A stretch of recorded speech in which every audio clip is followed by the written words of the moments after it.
Thank you again, Abed, for the introduction. And already now I want to thank the other speakers also. And of course, not to forget everyone who has shown interest and has signed up. The intention is clear. We want to, from time to time, as the DCSX, we want to be in contact with, let's say, the market, with the people in Curacao, with the businesses, with potential investors, because we think it's a known fact that in Curacao there is still a lot of lack of information on what an exchange is, what it does, etc., etc. Abed has very briefly referred to the topics that I will cover today, and those are indeed mostly general considerations. But within those general considerations, I thought it was probably a good idea to look at a couple of things, which is, some benefits and opportunities for both businesses, but also for the investors. Clearly, it's a chicken and egg game. Without businesses understanding the game, there will be no investors. And on the other hand, with no investors for businesses, it doesn't make much sense to try to attract capital through an exchange like the DCSX. We'll also look at a few responsibilities that this whole process will bring with it. Have some general considerations on what it is to list on an exchange and investing in listed securities. What has it been? How does it look nowadays? And where do I think we will be going, or where would I personally love to see things go? If we start at the beginning, I think it's a good idea if we mention what our mission is. The DCSX, the Dutch Caribbean Securities Exchange, has a mission. And the mission is that we want to create prosperity by connecting investment opportunities to investors. Sounds pretty simple, but as I said, it's a chicken and egg game, and thus it is not very simple. A very, very often encountered misconception or misunderstanding is that, and it's funny because, as a matter of fact, even yesterday, a friend of mine who is a business person and well educated, and but doesn't know how this works, so he asked me, okay, but if I try to do something through you guys, how much money can I get? In other words, there is still a perception with a lot of people, even business people, that the securities exchange is some sort of like a bank. And we have to realize that that is definitely not the case. The Securities Exchange is not a bank. We are a marketplace. And we'll get back to that in a moment. We are a marketplace, and we are a tool within the marketplace that you need to create a really lively, vibrant capital market. Without an exchange where businesses that need to attract capital meet investors to attract that capital, you can never ever create a vibrant capital market. And we'll see at the end of the presentation also that a vibrant capital market is an absolute condition to be able to have certain economic growth. So if we deal with that, with the misconception, that an exchange is a bank, which it is not, we have to ask ourselves how that comes. And that has to do, of course, with the fact that also the DCSX, the Securities Exchange, is a financial intermediary. Now, what do we mean with a financial intermediary? Basically, a financial intermediary is some sort of a financial middleman who stands in between two parties to arrange a deal between those two parties. Let's put it that way. And yes, one of the most common financial intermediaries, a financial middleman, is of course the banking industry. Banks, we all know, attract capital from their clients, from their account holders, savings accounts, current accounts, and others. They attract funds, and then they turn around and they lend out those funds to businesses, to the market, with the understanding that the lending is done in name of the bank and not in name of the savings, the people with the savings or the people with the current account funding accounts. Okay, so the risk is really what differentiates the securities exchange from a banking institution. A banking institution runs the risk that if this money is not repaid, it will suffer a loss, it being the bank itself. On a securities exchange, what happens is that a business will attract capital from investors, so not from savers, but from investors. And if the thing goes haywire, then it's the investors that lose their money, not the securities exchange. The securities exchange is nothing more but, again, a marketplace, an intermediary. Another big difference with securities exchange is that a securities exchange only services basically the business community. If an individual, a natural person wants to borrow funds to buy a car, that's not done through a securities exchange. If a business wants to attract capital to expand or to build something, you know, a new building or even a startup, whatever, that's what a securities exchange is for. So securities exchange serves as the marketplace where investors go to a business and not to individual investors. Individual borrowers, like people who want to buy a car. If you look at these differences, then one of the next questions that comes is, okay, but how does it work? Who decides if and how much money I get? With the bank, guys, it's very easy. The bank has a credit committee. The credit committee looks at the borrower, in this case the business, and then decides on the basis of a couple of conditions, of course, if that borrower is credit worthy, and if so, the loan will be approved. In the case of an exchange, of a securities exchange, there is no credit committee. There is the public.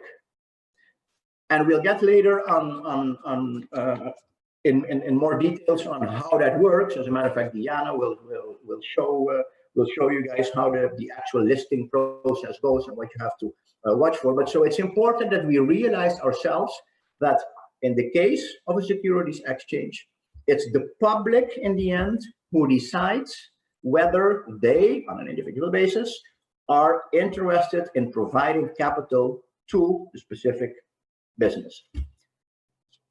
A couple of other big differences where we will not get into at this moment, at least not into much detail, is of course the issue of collateral, the pricing, and with pricing I mean what the borrower in the end will have to pay to the lenders. In the case of a bank, of course, the lender is the bank, and the bank basically decides what it's going to charge you given your credit risk status. And in the case of a securities exchange, we of course have a different situation because there the market in the end will decide what is reasonable, what they are willing to give their money out for towards the business, and what they want in return as far as interest is concerned.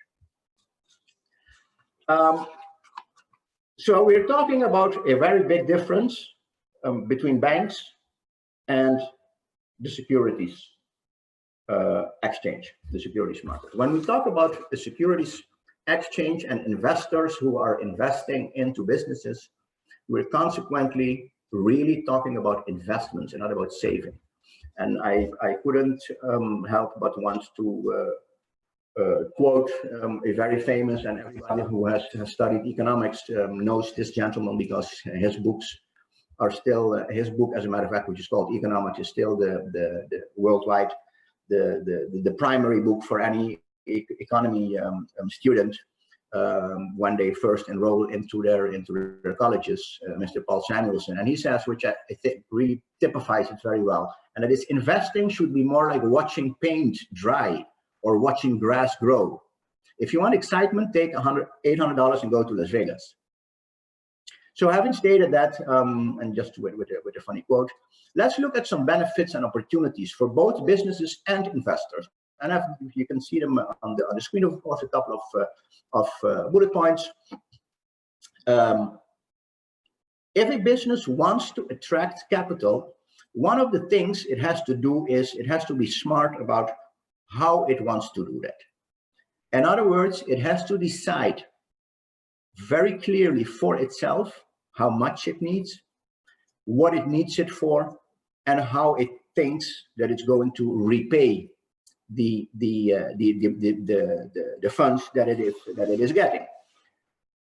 And when I say this, and that's the bullet point 2 basically, it's consequently extremely important for a company if they want to attract capital through a securities exchange from the market, to decide what is best for its own and or what the greatest interest will be from the investor's side.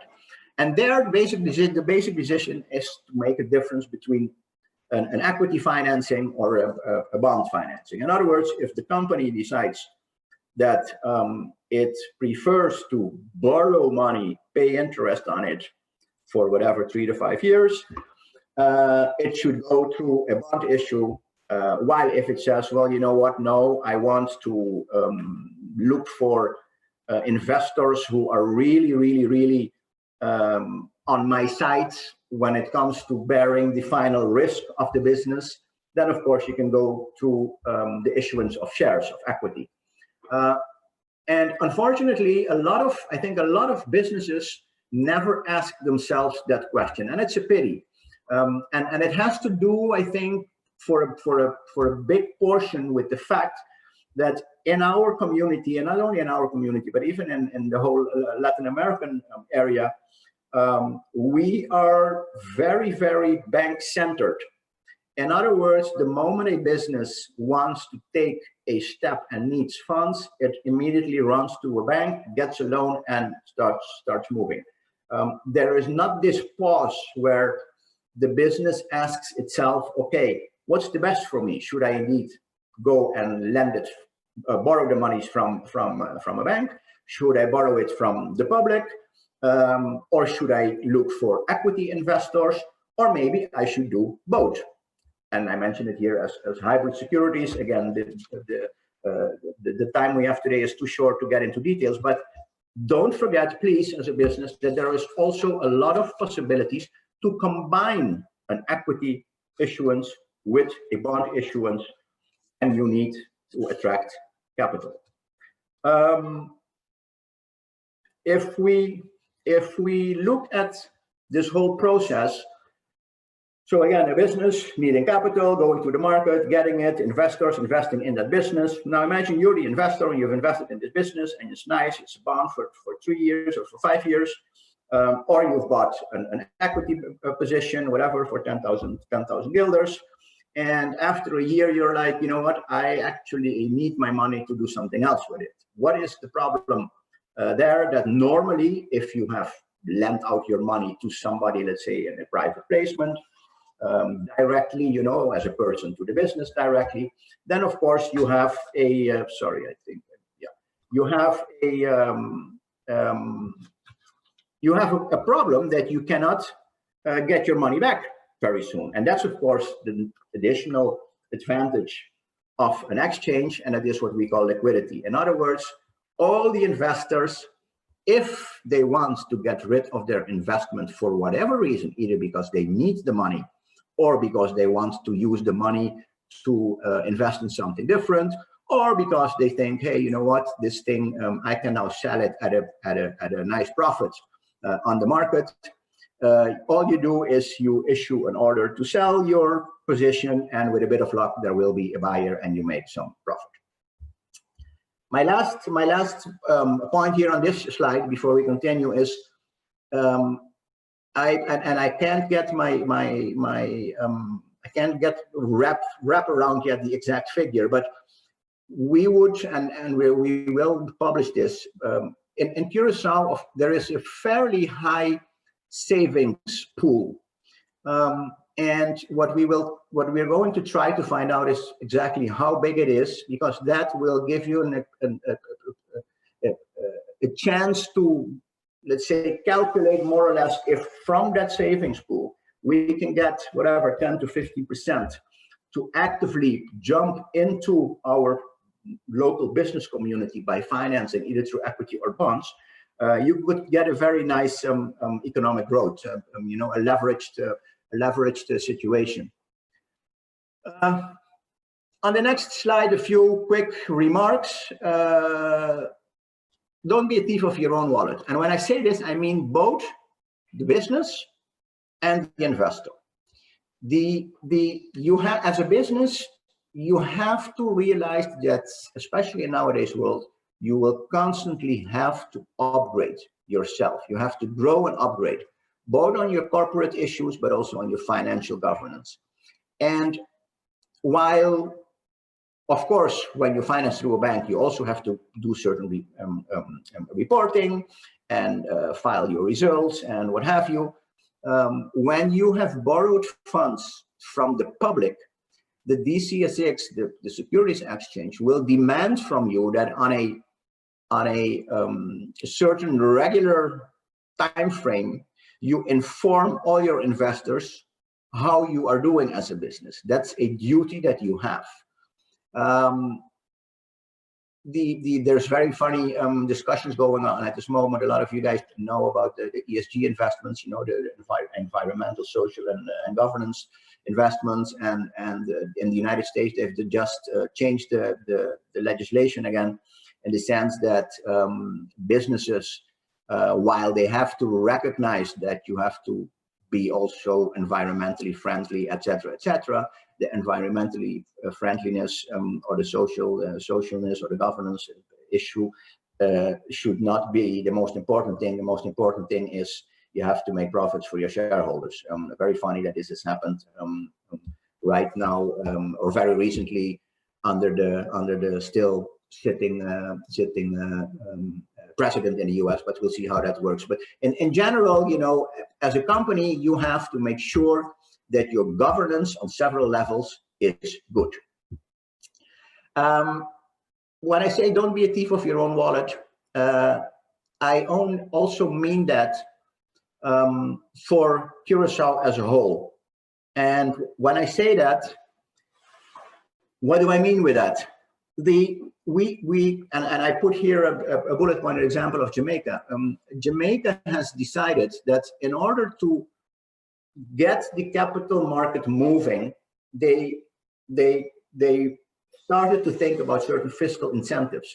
And fiscal incentives, what I mean with that is fiscal benefits for both the companies that decide to attract capital through an exchange, but also fiscal benefits for the investors that invest into such a company, and that through a securities exchange gets certain income.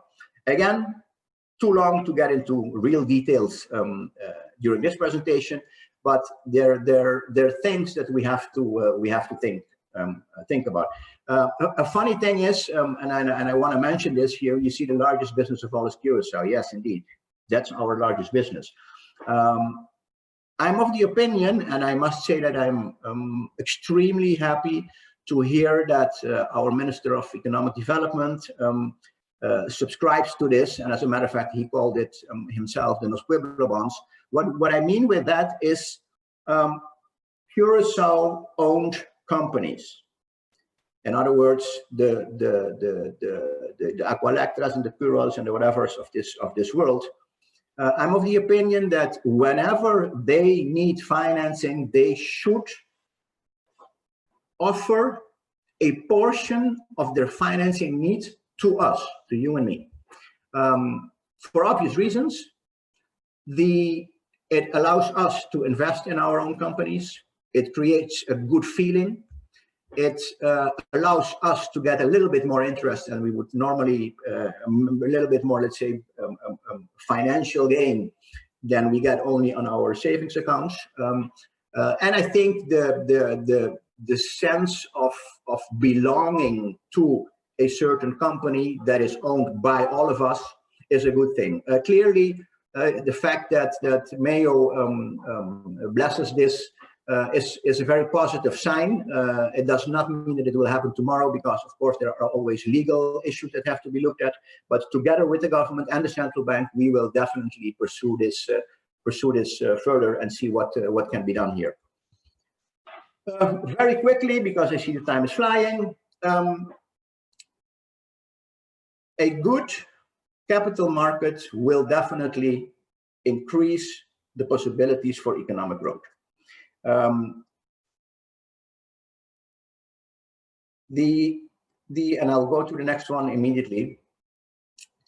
A couple of things that a listing on a security exchange will bring that are positive, and that will lead to, let's say, a really fired up market, is that it forces the issuer, the company that is looking for the capital, to constantly track its own success and to constantly enhance what we've mentioned before: financial governance and reporting to the investors. It also, once the market is really moving, the market itself will constantly inform the public of potential investments. So you get a much more active public when it comes to what portions of the economy it wants to support. To finish, a short graph that looks a little complicated, but basically is not. And I have to thank our colleague, Mrs. Martina, who produced this in one of our writings that we do in our educational program. But basically, what this shows you, and it's the blue, let's say the blue area on the right, horizontally you have the financial development index, and on the other side you have the effect on the growth rate. And so the question is, how much do you have to have your financial services sector, your financial market in a country developed to be able to reach a certain growth? Here you see it. It's somewhere between let's say, the index has to be somewhere between the 0.4 and the 0.7 to try to reach a maximum of around 4 to 5% of growth. All pretty theoretical, of course, but the important thing is that in these studies, every country that is in that area has shown to have a fairly good working capital market and securities exchange. And I think that's important for us to take away from this little chart. You need that. You really need that to be able to work towards a certain growth. Last but not least, and again, because of time, of course, we can get into a lot of details, but SMEs, small and mid-sized companies all over the world, and especially also in Curacao, you have to become aware of the possibilities of financing yourselves through an exchange. We in Curacao, with the DCSX, have focused on being not only a securities exchange, but being a very affordable securities exchange, because one of the big issues worldwide is that a lot of securities exchanges are so incredibly expensive that for small and mid-sized enterprises, it's absolutely not doable. It's just they simply cannot afford it. Sorry about that. A final note, and this is really more a personal note than necessarily the view of the DCSX. I really can't wait to see a further symbiosis, melting together of crowdfunding platforms and of the whole process of digitalization or tokenization of assets, if you want to call that. Because in the end, I think where it will lead is that everything that has a certain value should be able to become tradable one way or the other. And once you reach that, you have really reached the point of a certain democratization of finance. And with that, I would like to close. Thank you for your attention, and of course, Here you see my contact details at the DCSX. Anybody who wants to ever discuss something or exchange ideas, more than welcome. Okay, thank you very much.